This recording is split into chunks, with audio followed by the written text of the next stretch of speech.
दोस्तों, डायबिटीज़ के मरीज़ ब्रेकफास्ट में क्या खाएं, इस पर तो हम बाद में बात करेंगे।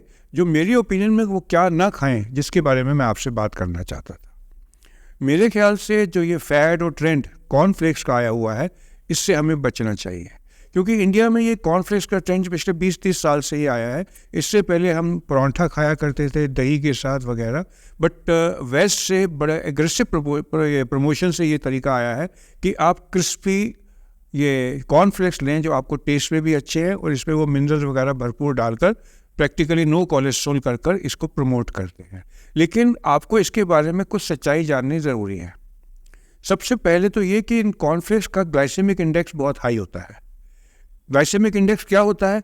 अगर आप ग्लूकोज सिंपल डायरेक्टली पिए, उसके बाद अपने बॉडी में ग्लूकोज चेक कराएं, तो ग्लूकोज एक मात्रा में राइज करेगा। और ग्लाइसेमिक इंडेक्स एक मापदंड है जिससे आप कॉर्नफ्लेक्स खाएं और उसके बाद आप कंपेयर करके देखें। अगर ग्लाइसेमिक इंडेक्स ग्लूकोज का 100 है तो कॉर्नफ्लेक्स का 93 है, यानी कि ऑलमोस्ट ये इतना ही मीठे हैं जितने ग्लूकोज होता है और इतनी तेज़ी से ही ब्लड में हमारे जाते हैं। आप इससे कंपेयर कीजिए कि आइसक्रीम जो होती है, जिसको हम बहुत मीठा और बुरा मानते हैं, उसका ग्लाइसेमिक इंडेक्स केवल 63 है, कम है। आम का, लीची का, इन सब का 60s 50s में होता है, लेकिन कॉर्नफ्लेक्स का ग्लाइसेमिक इंडेक्स बहुत हाई होता है और ये 93 होता है।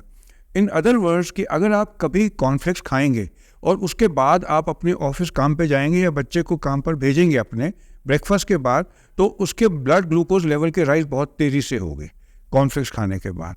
उसके बाद क्या होगा? उसके बाद उसकी इंसुलिन रिलीज़ होगी। अगर पर्सन डायबिटिक नहीं है और इंसुलिन काफ़ी मात्रा में, एडिक्वेट मात्रा में रिलीज़ होती है, तो यह इस ग्लूकोज को डाउन करने के लिए रिलीज़ होने के बाद ग्लूकोज को डिप करेगी। तो एक किस्म से रैपिड राइज ऑफ शुगर होगा और डाउन जाएगी। और जो ग्लूकोज जब डाउन जाएगी तो ये कहाँ जाएगी? जो एनर्जी में यूज़ नहीं होगी वो ग्लाइकोजन बन के स्टोर हो जाएगी, उससे फैट्स आएंगे। तो इस तरीके से हमारे को, अगर जिसकी ज़रूरत नहीं है, अगर हम एक्स्ट्रा कॉर्नफ्लेक्स ले लेंगे तो हमारा ग्लूकोज मात्रा बॉडी में बढ़ जाएगी। तो इसलिए कॉर्नफ्लेक्स लेने से अच्छा है कि ये आप ना खाएं। और दूसरी बात ये है, मैं नहीं जानता कि इंडिया में कॉर्न जो है ये जेनेटिकली मॉडिफाइड अवेलेबल जो मल्टीनेशनल है उनका है या नहीं। 2013 में उन्होंने डिक्लेयर किया था कि इसमें GMO नहीं है, लेकिन अमेरिका में GMO जेनेटिकली मॉडिफाइड जो और ये है कॉर्नफ्लेक्स अवेलेबल है, चाहे वो यूरोप में ही नहीं बेचते, बट इंडिया में वो कितना सेफ़ है इसके बारे में मैं नहीं जानता।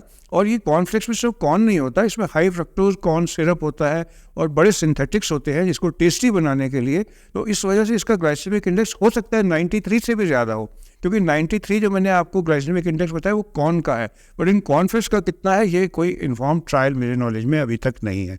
तो इसलिए मैं ये कहना चाहता था कि आप अपने ब्रेकफास्ट में, अगर आप डायबिटिक नहीं भी हैं, तो कॉर्नफ्लेक्स को अवॉइड करें। और बाकी जो हमारे इंडियन डाइट में हैं, जिसके बारे में मैं पहले अपने वीडियोज़ में बात कर चुका हूँ, आप वो यूज़ करें। आप सबका मेरे साथ जुड़ने के लिए धन्यवाद। अगर आपको इस तरीके के छोटे अपडेट अच्छे लगते हैं, कुछ सीखने को देते हैं, तो मेरी रिक्वेस्ट है मेरे इस चैनल को सब्सक्राइब कर लीजिए और लाइक माइंडेड पीपल में शेयर कर दीजिए। आप सबका मेरे साथ जुड़ने के लिए धन्यवाद।